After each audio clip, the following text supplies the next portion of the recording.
市集和演出活動等待民眾參與，佫推出古錐口辦的花果燈角色，透過大型紅仔、翕相牆和文創商品，希望讓民眾更加親近花果文化。另外，31號動工，公所嘛準備了清點的肉粽，要和鄉親來分享。免費接送車服務嘛同步啟動，讓外地遊客當輕鬆前往現場，歡迎大家共享盛舉。今年公所有特加入這個文化 IP 啦，透過這個古古家族的這個可愛造型就是要來讓咱的小孩子、甲咱年輕朋友會當來加接觸，來了解咱的文化以外公所嘛是秉着着全國的肉粽來辦理啦就是講有一定數量的肉粽，透過咱這個國創的團長，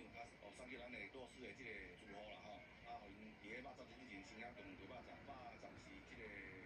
情感的連結啦歌聲是咱這個文化的這個傳承底蘊啦公所說明，辦理花果節就是要讓更較儕人了解高中花果的文化。5月24號平時有花果競賽，希望當傳承這款的特色。另外，21號開始到活動動工，民眾到公所領取卡片，並前往高中5大景點來收集囡仔，對當地花果節動工來換限量文創商品。近期咱嘛是甲分足儕組啦，有學生組、社會組，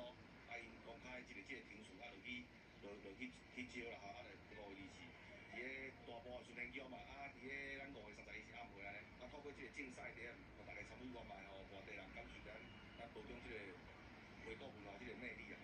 今年高中花果文化節當講是看點滿滿，邀請鄉親做伙來參與。記者黃宏平採訪報道。